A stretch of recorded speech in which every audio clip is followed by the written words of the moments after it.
Correctly linking Dave and Buster's card to Apple Wallet is very easy to do. Today I'm gonna show you how to do it. If you haven't already, download the Dave and Buster's mobile app from the App Store and sign in to your account. Within the app, locate your Power Card information.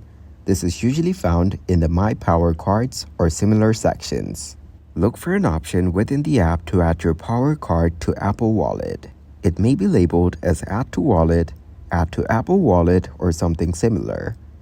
Once you select the option to add your Power Card to Apple Wallet, follow the prompts provided by the app. You may need to confirm your identity or agree to certain terms and conditions. Ensure that the information displayed in Apple Wallet matches your Power Card details accurately. Once your Power Card is successfully added to Apple Wallet, you can access it by opening the Wallet app on your iPhone or Apple Watch. Your Power Card will be available for use at Dave & Buster's locations where Apple Pay is accepted.